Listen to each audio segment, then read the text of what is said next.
Olá amigos, sejam bem-vindos ao vídeo do Vem Segue-me, onde nós vamos continuar o nosso estudo de Salmos. Hoje nós vamos terminar esses capítulos selecionados. Nós temos estudado por 2 semanas e hoje nós vamos estudar Salmos 102 a 103, 110, 116 até o 119, que é bem grande. Vamos estudar os 127, 128, 135 até o 139, o 146 e o último, que é o Salmo 150. Alguns dos salmos que vocês lerem em seu estudo pessoal vão ser muito significativos para você, para a experiência que você está vivendo nesse momento. Por alguma provação, por alguma questão que você tem em mente. Então é importante que você faça o estudo pessoal das Escrituras. As coisas que eu vou destacar aqui são ensinamentos que eu acho importante trazer num vídeo que é assistido por uma diversidade de tipo de pessoas, né? Talvez você seja um jovem de 16 anos, lidando com muitas questões, né? Você está crescendo agora, tá descobrindo novas coisas e alguns dos salmos vão ser importantes. Talvez você seja uma dona de casa e tem que lidar com muitos afazeres. Talvez seja um homem que tenha ficado viúvo de maneira inesperada. E depois de vários anos de casado, você não sabe se vai conseguir continuar vivendo sem a sua companheira. Então, todas as situações que existem no mundo, por mais diversas que sejam, elas encontram consolo e orientação por meio das Escrituras. E como a gente está estudando um livro, e como a gente está nessa designação estudando muitos capítulos do livro de Salmos, né, muitos salmos, tem vários ensinamentos importantes. E eu quero compartilhar uma história com vocês antes de começar, que vem do elder Henry B. Eyring. Ele é o presidente Henry B. Eyring da primeira presidência, o primeiro conselheiro do nosso profeta. E uma vez ele disse que quando ele estava servindo numa estaca, antes dele ser autoridade geral, não lembro se ele era conselheiro de estaca, eu sei que ele tinha algum cargo na estaca, e veio uma autoridade geral visitar a estaca. Isso acontece de vez em quando. Todas as estacas recebem 70 autoridades de área ou autoridades gerais. Normalmente para reorganizar uma estaca, né? Chamar um novo presidente de estaca. Naquela ocasião, essa autoridade geral foi discursar para os membros e ele notou que a autoridade geral, ela mudava de tópico sem ter uma sequência, sem parecer que tinha um tema central, sabe, no discurso dele. Parece que ele pulava de dízimo para falar de dia do Senhor e depois falava de lei da castidade e ficava mudando. E o elder Eyring, ele relembra o pensamento que ele teve nesse momento. Ele disse assim: nossa, essa autoridade geral acabou de voltar de uma viagem da Europa, deve estar muito cansado e por isso está assim divagando, né? Tá mudando de tema, não tem uma coisa específica para dizer para nós. Então ele começou a prestar atenção no público, naquela congregação que ouvia a autoridade geral. E de repente ele percebeu que a mudança de tema da autoridade geral, na verdade, estava abençoando diferentes tipos de pessoas. Naquela congregação que havia bastante diversidade, alguns precisavam ouvir sobre o dízimo, outros precisavam ouvir sobre o dia do Senhor. E assim o Senhor foi guiando aquela autoridade geral que talvez realmente estava muito cansado, mas ainda assim estava receptivo ao Espírito de Deus e conseguiu transmitir a palavra de Deus. Então, à medida que você lê Salmos, procura saber o que Deus quer me revelar de acordo com as minhas necessidades. Pode parecer que ele está falando de temas bem diferentes da sua realidade, né? Está falando de, Senhor, pune os inimigos que eu tenho. Aí você fala, mas inimigos? Eu não tenho inimigos, eu não estou em guerra, né? Assim, todas as nações estão me cercando. Mas qual é o princípio? O que Deus quer te ensinar com isso? Algumas partes de Salmos, talvez, para agora, não vão ser significativas para você. Outras podem ser. Talvez algumas coisas aqui, nesses louvores de adoração, vão ajudar você a ajudar uma outra pessoa. Então eu convido você a fazer uma ponderação nisso. vai para o estudo das Escrituras pensando nas suas necessidades, nas suas responsabilidades e também como você pode abençoar a vida de outras pessoas. E algumas das palavras escritas há tantos séculos atrás vão para você melhores que o mel, nas palavras do salmista. Vamos ver alguns dos versículos que eu selecionei aqui. O Salmos 102, por exemplo, no versículo 13, diz assim: Tu te levantarás e terás piedade de Sião, pois o tempo de te compadecerdes dela, o tempo determinado já chegou. Essas palavras nunca foram tão verdadeiras quanto hoje. Enquanto os salmistas do passado, e não só os salmistas, mas vários profetas e santos, eles tinham esperança na redenção de Sião, nós estamos vivenciando isso hoje, porque Sião está sendo redimida. Porque os teus servos têm prazer nas tuas pedras e se compadecem do seu pó. Então as nações temerão o nome do Senhor e todos os reis da terra a sua glória. Você vê que aqui ele fala no tempo futuro, né? Temerão, porque ainda não tinha acontecido a redenção de Sião naquela ocasião.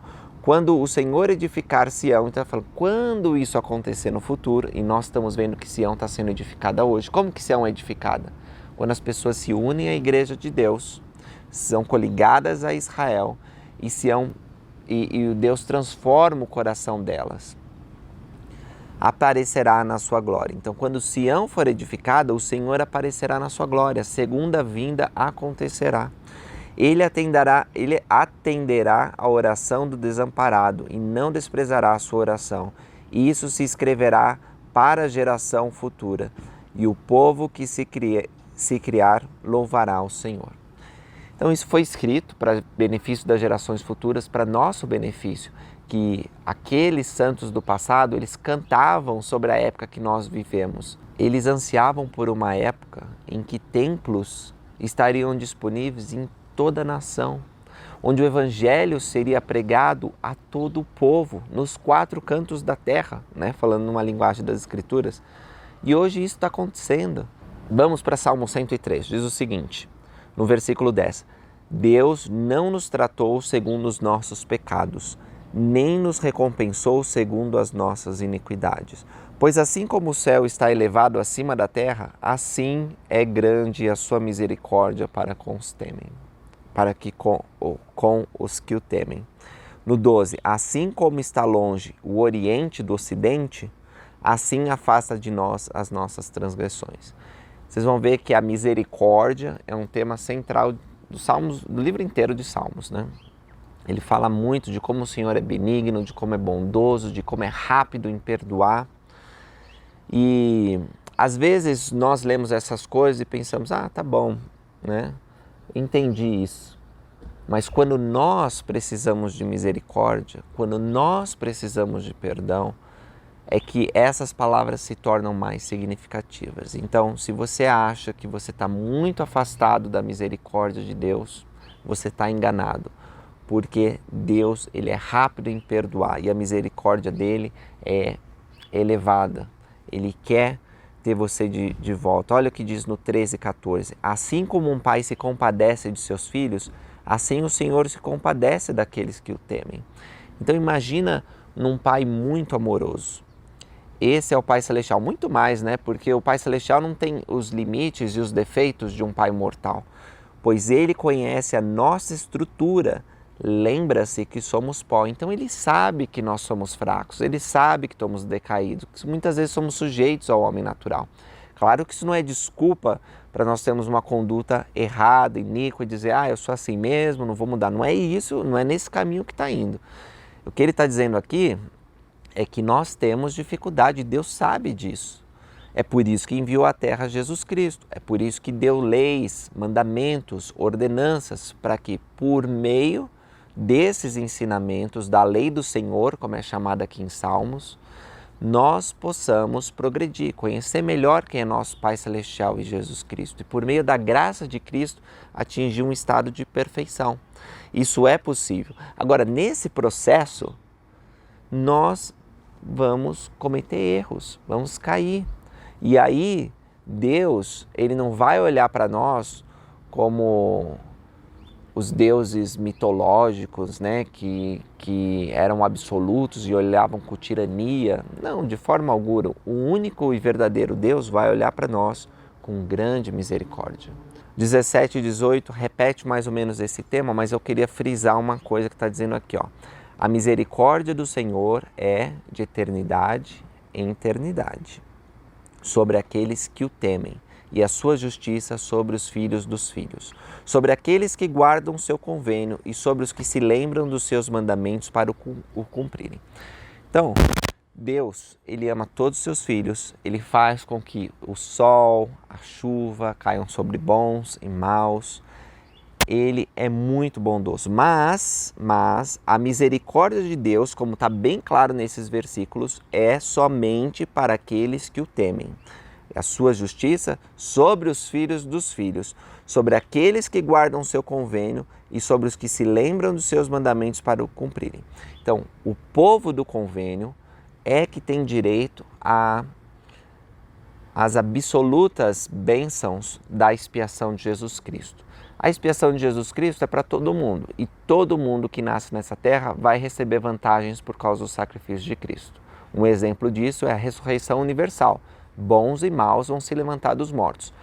Mas para habitar no mais alto grau de glória, para receber as ternas misericórdias de Deus, nós precisamos temer ao Senhor, nós precisamos guardar o seu convênio.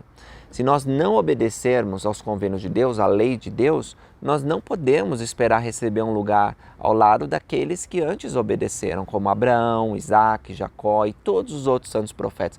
Você acha que seria justo que nós, impuros e que não nos esforçamos, como esses profetas e santos do passado, tá ao lado deles? Claro que não.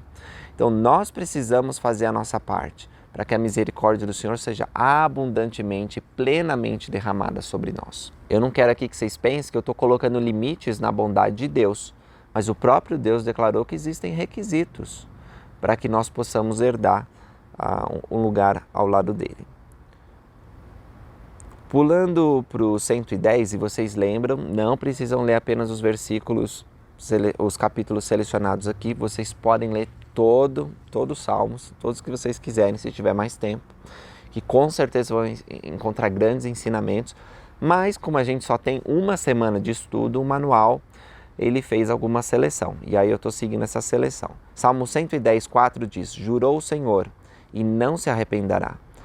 Tu és um sacerdote eterno, segundo a ordem de Melquisedeque. Aqui, Davi está se referindo ao Senhor Jesus Cristo, que é sacerdote segundo a ordem de Melquisedeque. Agora veja, nós chamamos sacerdócio de Melquisedeque para, conforme explicam as Escrituras, lá na Pérola de Ouro vocês acham isso, também na tradução do profeta Joseph Smith, se evitar a repetição demasiada do nome de Deus, porque a gente sabe que o sacerdote não é de Melquisedeque, um rei justo que viveu no passado.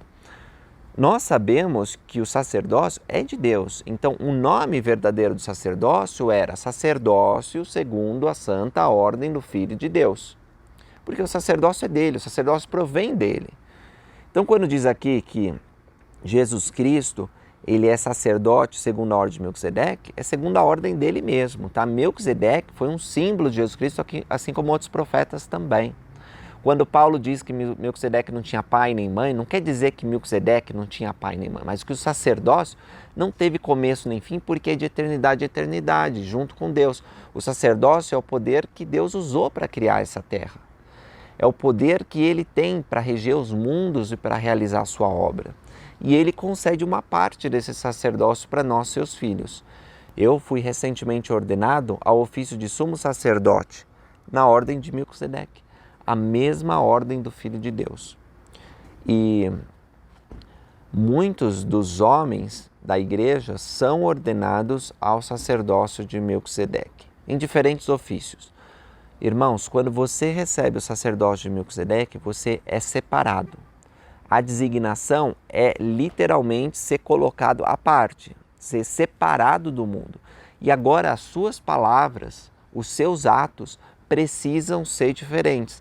As pessoas elas têm que olhar para você e reconhecer você como um discípulo da ordem do Filho de Deus. Todos os homens que recebem a autoridade do sacerdócio de Melquisedeque não estão no mesmo nível de poder espiritual. A autoridade foi bem distribuída, né? Homens de todas as raças, etnias. Quando você tem uma idade de maturidade, normalmente é a partir de 18 anos que os homens são ordenados ao sacerdócio de Melquisedeque. Então tem homens entre 18 a 99 anos, né? O profeta é exemplo disso, fazer 98 anos daqui a pouco.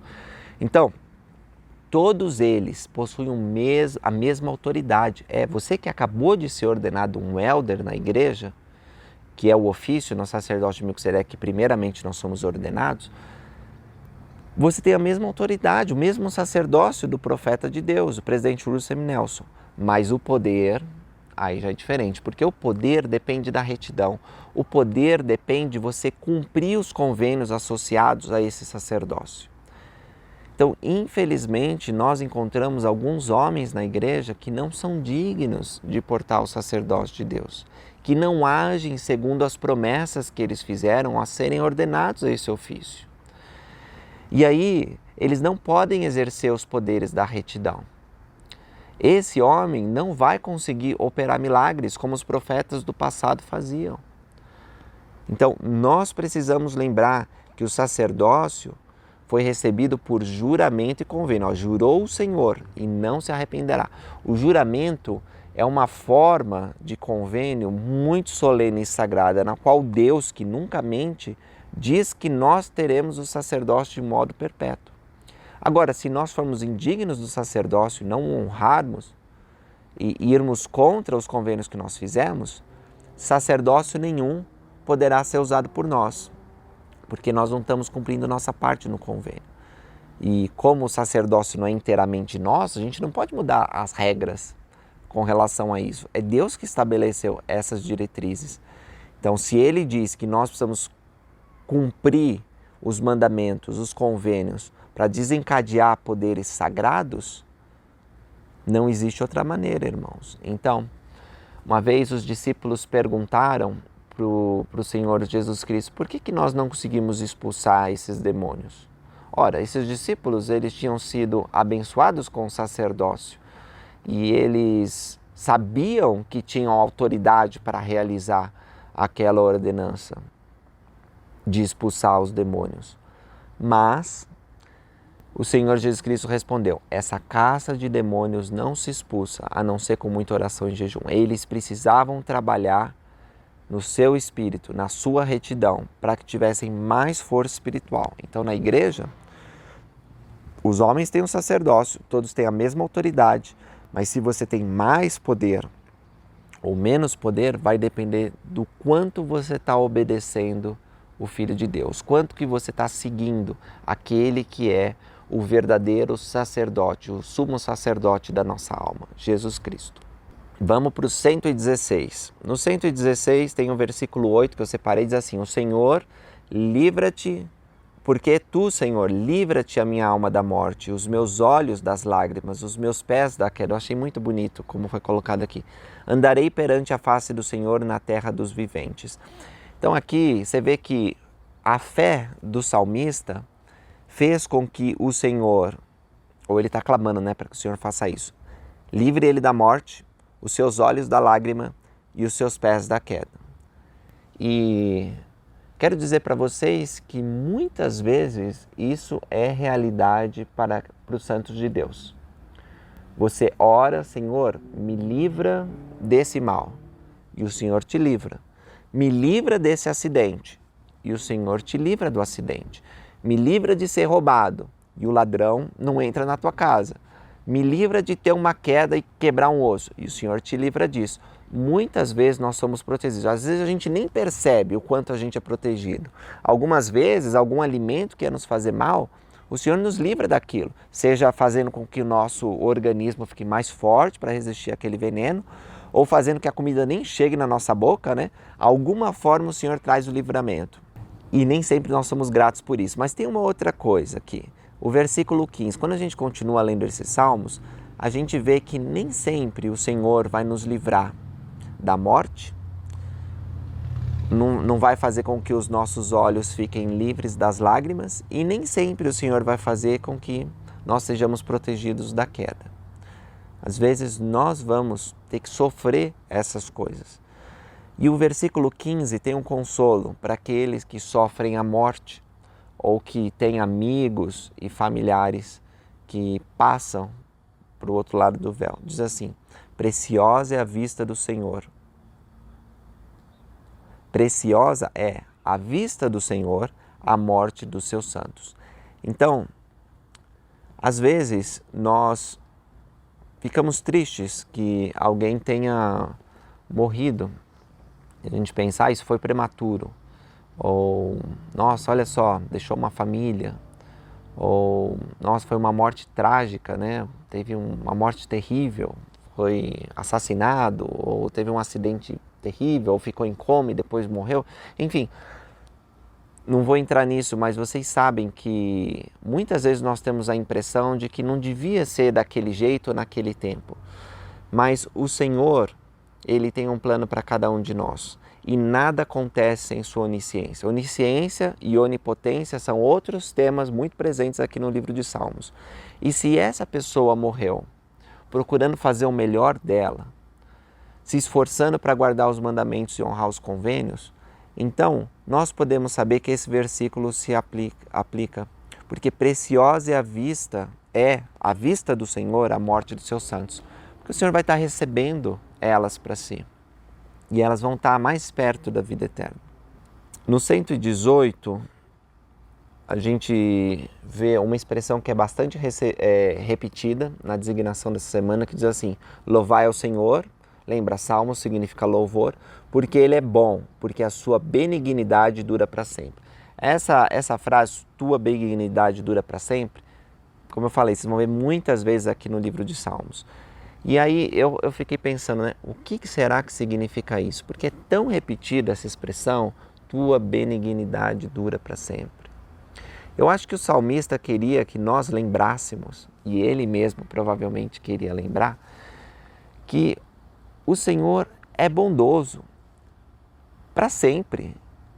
Então, não importa se você está sendo obediente ou desobediente, se você é novo, se você é velho, se você não sente que está se dedicando tanto quanto você estava se dedicando antes, se você é homem, se você é mulher, se você sofre uma tentação específica, né, e fala, nossa, por que eu estou sofrendo esse tipo de tentação? Se você tem algum vício, não importa, a benignidade do Senhor dura para sempre, para mim e para você. O Senhor vai estar lá, não importa quais sejam as suas circunstâncias. E isso é importante a gente lembrar. O Senhor é a minha força, é o meu cântico e se fez a minha salvação. O 14. E o 118, 14, para mim mostra um pouco do processo, para como nós vamos conhecendo Deus. É tão pequenininho, né? Mas o Senhor é a minha força. Então, primeiro nós temos que colocar nossa confiança em Deus. É preciso humildade, é preciso deixar os nossos conceitos. Às vezes você já está 50 anos numa religião e descobre a Igreja de Jesus Cristo Santo dos Últimos Dias. E depois de uma vida inteira se dedicando a uma determinada fé, você, embora sinta que é verdadeira a igreja, você tem um pouco de dificuldade e fala, mas eu gosto desses conceitos e eu gosto dessa doutrina, mas tem a igreja, o que tem que fazer? Tem que ser humilde para deixar todas essas coisas. Não precisa deixar as coisas boas, porque as coisas boas também estão na Igreja de Jesus Cristo Santo dos Últimos Dias. Mas talvez o estilo, o modo de vida, o modo de perceber, de falar, algumas coisas vão ter que mudar. E aí quando você reconhece que o Senhor é a tua força para fazer essa mudança, deixar vícios, deixar pessoas talvez de lado, você começa a se regozijar no Senhor, porque você vê que Ele atende tuas petições, que Ele te dá a energia necessária para fazer isso. E o cântico, a oração, o estudo das Escrituras, a sua adoração passa a ser algo jubiloso. E aí você entende mais como o Senhor te concede a salvação, até que Ele te cele verdadeiramente para a salvação. Então o Senhor tem que ser sua força, o seu cântico, o seu motivo de adoração, e será a tua salvação. O 18, do 118, é um versículo pequeno, mas dá para falar bastante sobre ele. Diz o seguinte: o Senhor me castigou muito, mas não me entregou à morte. O Senhor me castigou, não foi pouco não, foi muito. Mas o Senhor nunca te castiga para que você morra. Ele te castiga para que isso possa te purificar. O castigo do Senhor é uma bênção e uma manifestação do amor dele, como nós aprendemos em Doutrina e Convênios, onde o Senhor diz: eu, Senhor, castigo a quem amo. Então, quando vier a repreensão do Senhor, por mais que seja difícil, ser humilde, recebe esse castigo, mesmo que seja um castigo, como diz aqui, castigou muito, mesmo que seja intenso, que dure bastante, porque o Senhor não vai te entregar à morte. Pelo contrário, esse castigo, essa dificuldade vai gerar para o teu bem. Lembro novamente que há basicamente 2 tipos de provação. Adversidades que nós atraímos por causa de nossos próprios erros e pecados, coisas que nós sofremos por causa de nossa iniquidade. E outras coisas que acontecem simplesmente porque nós estamos na vida mortal e precisamos passar pelo teste. E algumas das provações que nós sofremos por causa de nossas iniquidades são castigos de Deus, podem ser chamadas castigos de Deus. Se nós não errássemos, não haveria motivo para Deus nos castigar. E Ele não vai submeter a castigo por causa de sua justiça alguém que seja obediente. O problema é que todos nós somos desobedientes, então de vez em quando Deus vai nos castigar.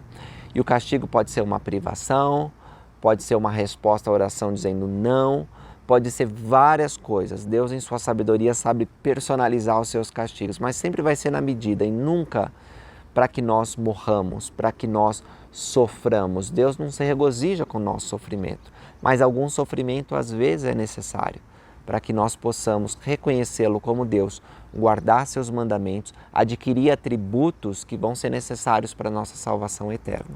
O 22 tem uma profecia direta ao Senhor Jesus Cristo. Embora nem todo mundo consiga reconhecer isso, felizmente no Novo Testamento a gente encontra referência a isso. Aliás, o Novo Testamento menciona Salmos mais do que qualquer outro livro, né? Os escritores do Novo Testamento e o próprio Senhor Jesus Cristo amavam Salmos. Diz o seguinte: a pedra que os edificadores rejeitaram se tornou a cabeça da esquina.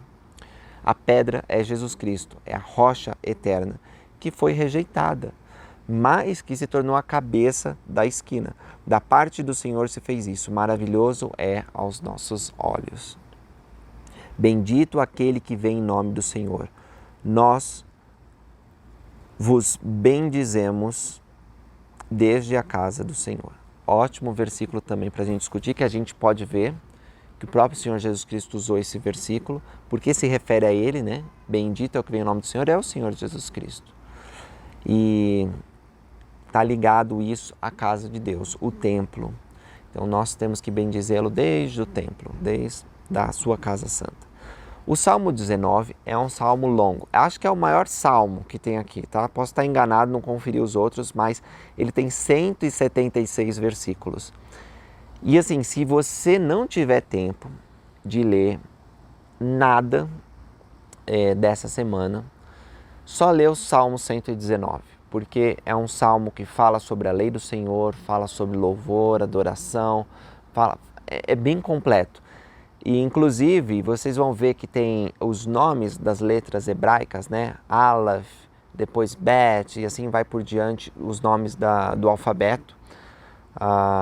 E se você vê o original, realmente começa o salmo com a letra correspondente. Então é bem bonito, deve ser mais bonito ainda na estrutura hebraica. Uma vez eu fui para aprender hebraico, né? Quando eu estava no Brasil ainda, eu peguei algumas aulas de hebraico.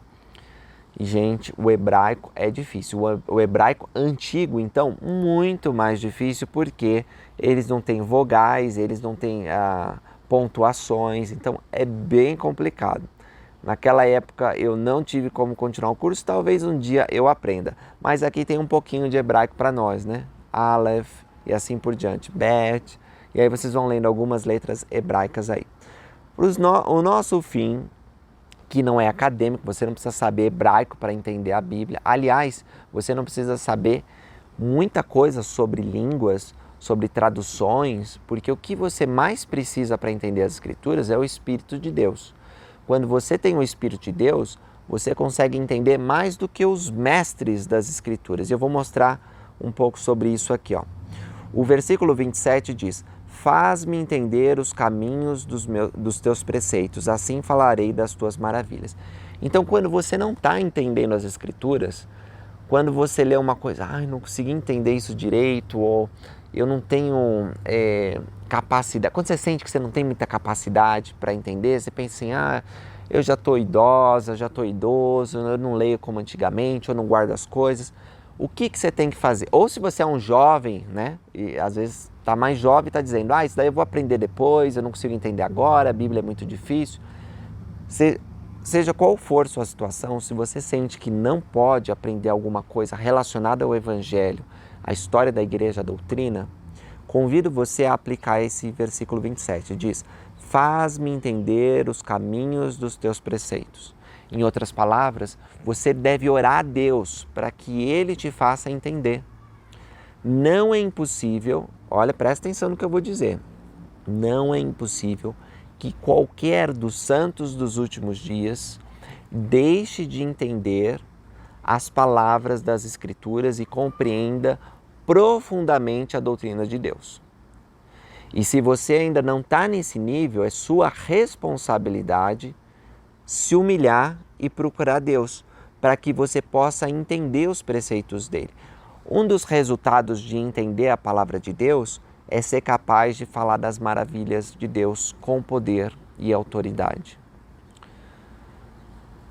De fato, você pode ser muito eloquente na sua profissão, entre os seus amigos, pode contar piadas, pode cativar a atenção quando você está falando, mas para falar com o poder de Deus, precisa entender os caminhos dele. E para entender os caminhos dele, precisa ser humilde, precisa buscar o espírito de mansidão, precisa rogar todos os dias, Senhor, dá entendimento. O versículo 37 diz: desvia os meus olhos de contemplarem a vaidade, vivifica-me no teu caminho. Isso também é uma coisa necessária para nós sermos seguidores de Deus, nesses últimos dias principalmente, onde a vaidade de vaidades, né, o mundo é só vaidade. Debaixo do sol, como o pregador vai falar lá em Eclesiastes, só tem vaidade.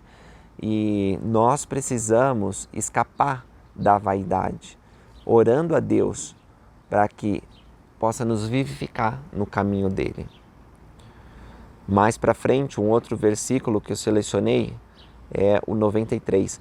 Nunca me esquecerei dos teus preceitos, pois por eles tem-me vivificado. Então olha que interessante, para nós sermos vivificados por Deus, viver, né? Tá alegre, ter uma vida boa, não apenas sobreviver, mas realmente desfrutar a vida. Nós precisamos, como diz aqui, lembrar dos preceitos de Deus. E no 97 diz: quanto amo a tua lei, é a minha meditação todo dia. E eu pergunto, você está meditando na lei de Deus todos os dias? Desde que a gente falou lá de Josué, a gente tem falado sobre isso, né? Meditar na lei do Senhor todos os dias, nas suas escrituras, nos seus comentários. Você tira tempo para estudar as escrituras, para ouvir os profetas vivos, para orar a Deus? E o 99, tenho mais entendimento que todos os meus mestres, porque os teus testemunhos são a minha meditação. E aí, sobre esse versículo específico, é impossível não pensar em alguns professores universitários que têm muitos diplomas e que são realmente hábeis e capazes e reconhecidos nas áreas de atuação deles, mas muitas vezes, quando ensinam jovens, eles têm uma sabedoria muito pequena, porque alguns desses professores universitários, eles vão dizer coisas vãs como: você não precisa casar, você pode ter relacionamento sexual como você quiser, você pode experimentar de tudo, ou seja, vão dar conselhos contrários à lei do Senhor. E não é difícil para mim visualizar missionários retornados que por 2 anos ensinaram a verdade de Deus, olhando com admiração esses professores em seus campos de atuação, são bem, né? Têm boa reputação, ficando às vezes em dúvida com relação ao que devem fazer ou quem devem dar ouvidos, né? Mas se esses missionários retornados continuarem meditando na lei do Senhor dia e noite após suas missões, eles vão se tornar mais sábios que seus mestres. Talvez na área de atuação eles não sejam peritos ainda, mas no que se relaciona aos valores dessa vida, as coisas mais importantes, eles estão muito mais avançados. Eles entendem as questões da alma, eles são rápidos para perceber quando alguém precisa de ajuda e eles agem para que possam ser as mãos do Senhor Jesus Cristo. Então, nesse sentido, mesmo que você não tenha uma grande educação formal ou que você não tenha muita educação de qualquer forma, se você meditar na lei do Senhor dia e noite, você vai ser mais sábio, vai ter mais entendimento do que os mestres, os filósofos, os grandes pensadores desse mundo. E não é por você mesmo, mas é o Espírito de Deus que está contigo, que dá luz ao entendimento. Quão doces são as tuas palavras ao meu paladar, mais doces que o mel na minha boca. E eu adoro mel, mas as palavras do Senhor realmente são mais deliciosas que o mel, porque elas curam a alma ferida, elas ajudam a consolar aqueles que precisam de consolo, elas dão orientação, elas contam sobre nossa vida pré-mortal, elas nos dão a perspectiva correta quando nós passamos por adversidades, elas nos ensinam como obter o perdão de Deus e elas nos mostram o caminho a seguir para sermos aperfeiçoados por meio de Cristo e chegarmos à salvação eterna. Então, como são deliciosas essas palavras, como eu amo compartilhar essas palavras com vocês aqui todas as semanas. O versículo 105 diz: a tua palavra é lâmpada para os meus pés e luz para o meu caminho. Dos salmos mais conhecidos é esse, né? E é maravilhoso mesmo. A palavra do Senhor é lâmpada para nossos pés, nos ensina como e onde e nos guia de modo seguro. Vocês já tiveram um lugar sem luz nenhuma? Completamente escuro? Uma vez eu fui numa caverna aqui perto que chama a Caverna do Monte Timpanogos. E no momento do tour, o guia ele desliga todas as luzes que há na caverna e há uma escuridão absoluta. Nunca vi um lugar tão escuro. É uma sensação diferente. Se vocês já tiveram um lugar assim profundamente escuro, sem nenhuma luz, nem artificial, né? Porque a gente desligou os celulares, desligou o relógio, desligou tudo e ficou escuro, muito escuro. Não conseguia ver nada na minha frente. Então, se você sabe como é essa sensação, e não é uma sensação boa. Agora diz que mesmo que nós estejamos num lugar tão escuro, se nós confiarmos na palavra de Deus, se nós conhecermos a palavra de Deus e confiarmos, ela será a luz para o nosso caminho. Nunca estaremos nesse lugar tão escuro, porque o Senhor, Ele vai nos enviar a sua orientação. Bom, existem muitos outros versículos bons aqui, eu vou para o último, que é o 176, diz: desgarrei-me como a ovelha perdida. Busca o teu servo, pois não me esqueci dos teus mandamentos. E eu prometo que o Senhor, Ele vai buscar as suas ovelhas, porque Ele conhece as suas ovelhas e elas não estão perdidas para Ele. No 127 há também alguns versículos, quase todos aqui que eu quero comentar com vocês. Versículo 1 diz: se o Senhor não edificar a casa, em vão trabalham os que edificam. Se o Senhor não guardar a cidade, em vão vigia a sentinela. Então, se o Senhor não está envolvido em alguma obra da sua vida, em algum aspecto da sua vida, não vai prosperar. Pode ter uma aparência de prosperidade. E realmente as pessoas que não louvam o Senhor, e nós já tivemos a oportunidade de falar isso em Jó, provavelmente nós vamos comentar quando falarmos de Eclesiastes, algumas pessoas que não guardam os mandamentos parecem que prosperam. Lembra que Satanás tem algum poder sobre essa terra. E que o homem natural, como o Senhor diz em Doutrina e Convênios, pode realizar muitas coisas, né? Mas, em termos de eternidade, é fútil. tudo aquilo vai desaparecer, nada vai subsistir, porque o que o Senhor não está, não permanece. O Senhor precisa estar envolvido. Então, se uma família ela não está selada pela autoridade do sacerdócio de Deus, ela vai se desfazer. Se um casal não honra os convênios que fez com o Senhor, vão se separar. Podem até ficar juntos o resto da vida mortal, mas na eternidade não estarão juntos, porque o Senhor não estava naquele relacionamento.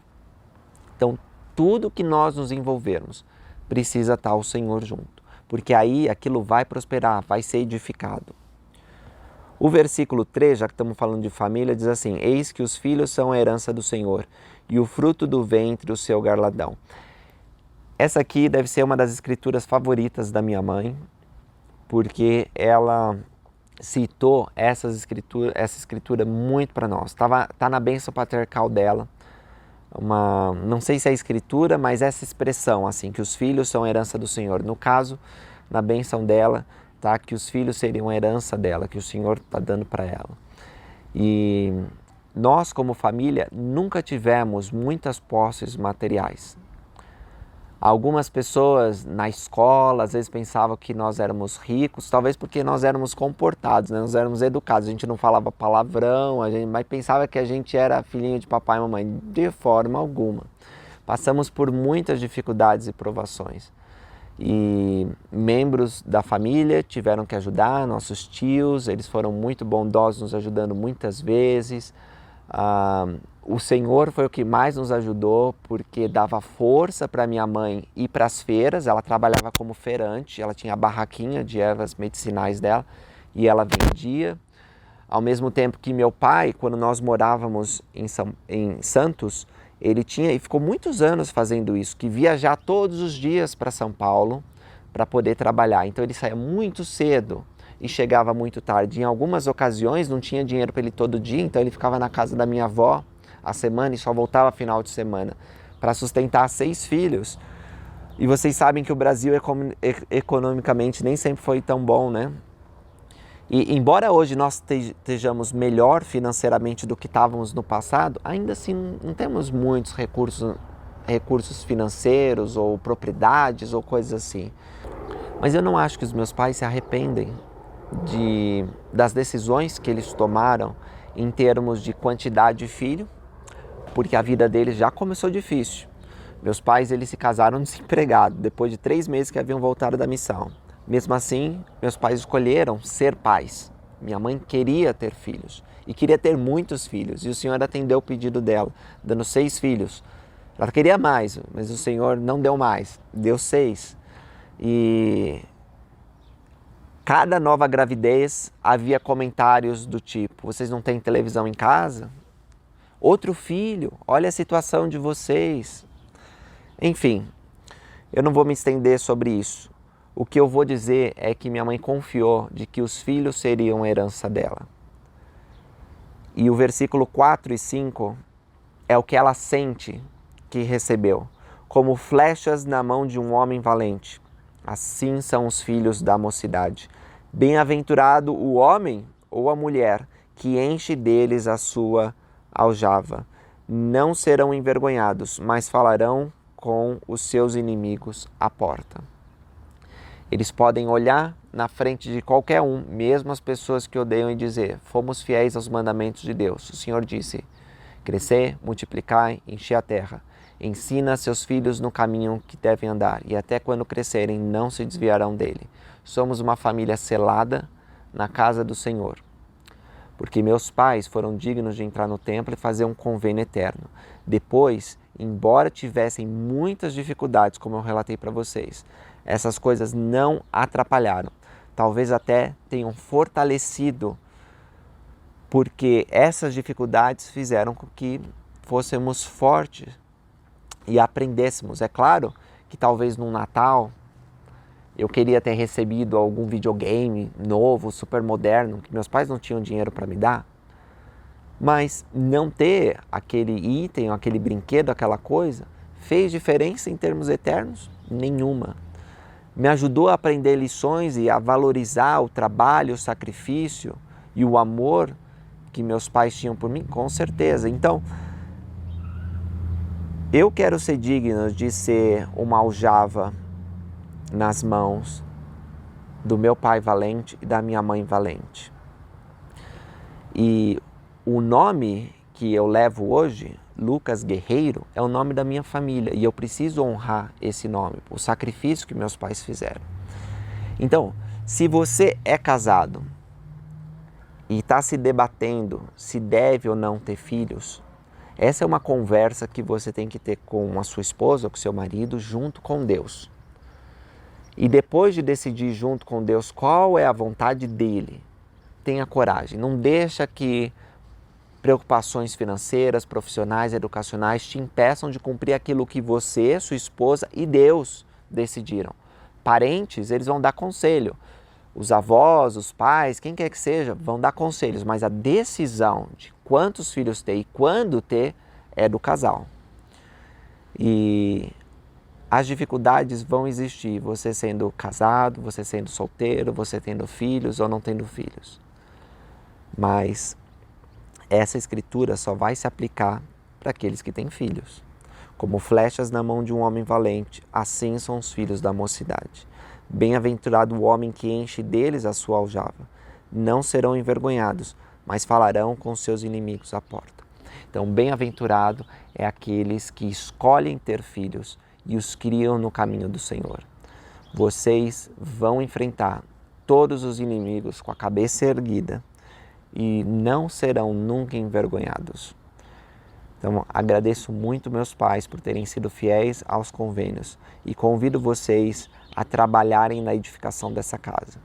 Eu não sou casado, como vocês sabem, eu não tenho filhos, a idade vai avançando e eu não sei se um dia eu vou ser casado ou não, mas o que eu sei é que eu tenho que trabalhar na casa junto com o Senhor, porque se eu tentar estabelecer um relacionamento, um casamento sem a ajuda do Senhor, não vai prosperar. Então, para todos os que são solteiros, e nessa conversa que nós tivemos até aqui, penso que isso não se aplica muito, o versículo 1 também é para mim e para vocês, dizendo, se o Senhor não edificar a casa, em vão trabalhos que edificam. Então, nós solteiros temos que confiar no Senhor e convidar Ele para a nossa vida, para ajudar a gente nos desafios que nós temos como solteiro, que são diferentes dos casados.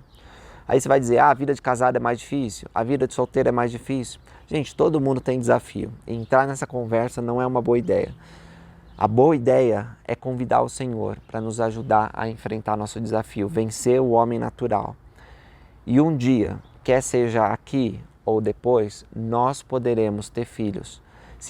Às vezes tem casais que estão cumprindo os mandamentos e não conseguem ter filhos, queriam encher a aljava deles. Mas às vezes o Senhor decide que não é o momento. Às vezes dá um filho, sejam gratos por esse filho. Criem ele no caminho do Senhor. E se você quer ter mais filhos e não tem, confia no Senhor, porque no devido tempo essas coisas serão dadas. Vamos para o 128. Bem-aventurado aquele que teme o Senhor e anda nos seus caminhos. E isso vai ser repetido muitas vezes nos próximos versículos, mas eu anotei ali para a gente ler. Bom, vamos para o, 135. Do 135 e diante, eu separei os 136, 26. Louvai ao Deus dos céus. Aliás, eu acho que é esse salmo aqui, ou é o próximo, que fala do louvor, né? Porque sua benignidade dura para sempre. No 138 agora, o 8. O Senhor aperfeiçoará o que me concerne. A sua benignidade, ó Senhor, dura para sempre. Não desampares as obras das tuas mãos. O Senhor não desampara, né? É nós, às vezes, que não fazemos o que o Senhor pede. Vamos para o 146 em diante. E deixa eu ver um versículo aqui para a gente ler, todos muito bons. O 148, que na verdade fala do louvor. Fala bastante sobre que toda a criação tem que louvar a Deus. No 150, vamos 150. Tudo quanto tem fôlego, louve ao Senhor, louvai ao Senhor. Então esse é o final do livro de Salmos, que nós precisamos adorar o Senhor, o Criador do Universo. Obrigado por terem assistido esse vídeo. Respondendo a alguns pedidos, esse vídeo foi mais longo do que o anterior. E eu vou pedir de novo para que vocês postem aí algum salmo que você tenha gostado ou algum tema do Evangelho que a gente discutiu, que tenha te tocado, que seja importante para você. Eu sou muito grato pelos comentários que vocês fazem, eu sempre estou lendo eles, toda semana eu vou lendo esses comentários e é uma grande força de incentivo. Principalmente agora, nessa época da vida que eu estou mais ocupado do que antes, se torna difícil achar tempo para gravar e editar vídeos. Mas quando eu lembro das muitas pessoas que fazem comentários tão bondosos, eu falo, não, eu preciso fazer isso. Eu vou deixar de fazer outras coisas porque essa é minha prioridade. Eu me regozijo ao estudar o Evangelho de Jesus Cristo. Eu agradeço muito a Deus pela oportunidade de transmitir algumas das palavras dele aqui. E eu peço para vocês que estudem profundamente e meditem na palavra de Deus. Sei que isso vai ser uma bênção grandiosa na vida e vai ajudar vocês nos desafios que vocês têm para enfrentar. Obrigado por assistirem esse vídeo e até a próxima.